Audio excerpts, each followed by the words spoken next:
हमारे व्यस्त जीवन में ईश्वर की आवाज़। हर आत्म त्याग की भावना एक मृत्यु की झलक है। आत्म त्याग का मार्ग क्रूस का मार्ग है और क्रूस के मार्ग में ही अनंत जीवन का मार्ग है। आत्म त्याग का मार्ग एक विरोधाभासी है कि खोने में ही हम पाते हैं, खोकर ही हम अनंत जीवन प्राप्त करते हैं। 19वां सामान्य सप्ताह 10 अगस्त 2021 मंगलवार।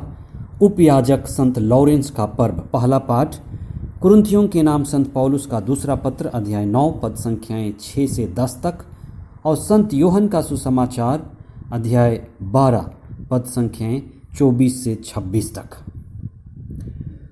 गुरु का सबसे बड़ा प्रहार शिष्य के अहंकार पर होता है।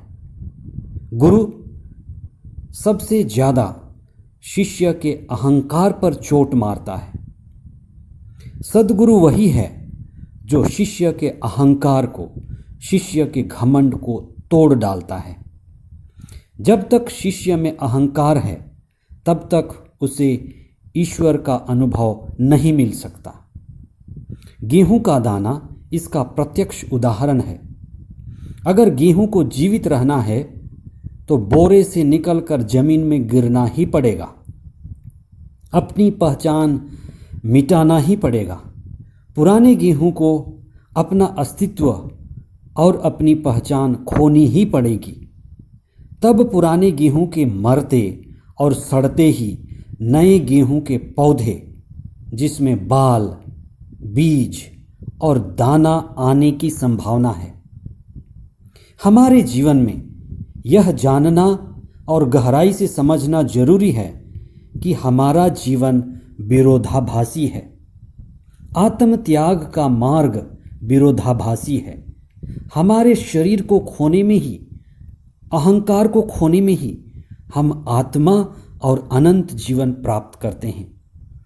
यदि हमारे जीवन का केंद्र शरीर है तो यह जीवन व्यर्थ ही खो जाएगा, लेकिन यदि हमारे जीवन का केंद्र आत्मा है तो हमारा जीवन बना रहेगा, अनंत काल तक चलता रहेगा। हमें यह चुनाव करना है कि हम आत्मा केंद्रित जीवन बिता रहे हैं या शरीर केंद्रित। होशपूर्ण जीवन, जिम्मेदारी लेना और अपने जीवन में प्रतिदिन सही का चुनाव करना ही आत्मा केंद्रित जीवन है। यही आध्यात्म भी है। सुसमाचार के मुख्य अंश। ईसा ने कहा, जब तक गेहूं का दाना मिट्टी में गिरकर नहीं मर जाता तब तक अकेला ही रहता है, परंतु यदि वह मर जाता है तो वह बहुत फल देता है।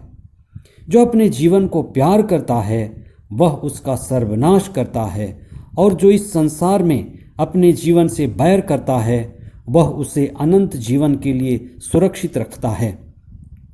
यदि कोई मेरी सेवा करना चाहता है तो वह मेरा अनुसरण करे। जहाँ मैं हूँ वहीं मेरा सेवक भी होगा। ईसा ने जीवन के मार्ग को अपने क्रूस के मार्ग से जोड़ दिया। ईसा इस दुनिया में इसलिए आए कि वे क्रूस के मार्ग के द्वारा खुद को पूर्ण रूप से पिता ईश्वर को समर्पित करें। यहाँ मरने का अर्थ अहंकार का टूटना है, अहंकार का मिटना है, जिससे विनम्रता का उदय हो सके। ईसा का शिष्यों के पैर धोना, स्वयं को रोटी के रूप में तोड़ना और स्वयं को कलवारी के बलिदान में चढ़ाना आत्म त्याग है। और हर आत्म त्याग की भावना एक मृत्यु की झलक है।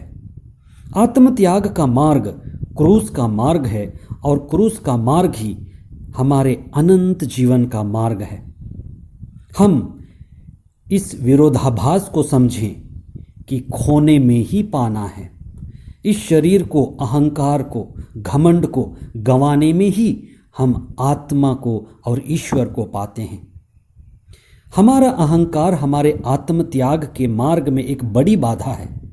इसलिए संत पौलुस फिलिपियों को प्रभु यीशु का मनोभाव धारण करने की शिक्षा देते हैं, जो ईश्वर के पुत्र होते हुए भी दास का रूप धारण किए और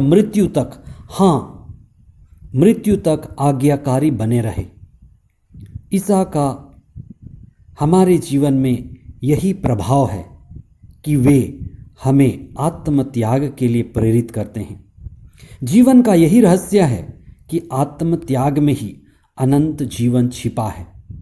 जैसे ईसा के आत्मत्याग व क्रूस बलिदान से हमें अमरता का जीवन मिलता है, हमें भी अपने परिवार के लिए, समुदाय के लिए और समाज के लिए आत्मत्याग करने की आवश्यकता है। संत लॉरेंस प्रधान उपयाजक थे, जिन्होंने 3री सदी में मसीही समुदाय के बीच गरीबों, विधवाओं, असहायों के लिए बड़ा कार्य किया।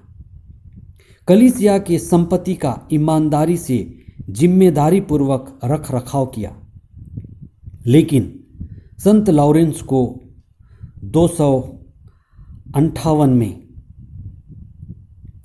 सतावट के समय राजा वलेरियन के द्वारा जलाकर मार डाला गया। वे अपने विश्वास के कारण अत्याचारियों के हृदय परिवर्तन के लिए प्रार्थना करते हुए शहीद हो गए। आइए हम विशेष प्रार्थना करें। हे प्रभु, हमें हमारी जिंदगी की क्षणभंगुरता सिखा। हे प्रभु यीशु, हम तेरे क्रूस के बलिदान से अपने अहंकार को मिटा सकें, आत्मत्याग का मार्ग चुनें और अपनाएं और तेरे प्रेम में सदा बढ़ते जाएं। संत लॉरेंस हमारे लिए प्रार्थना करें। यह प्रार्थना करते हैं हमारे प्रभु ख्रीस्त के द्वारा। आमेन।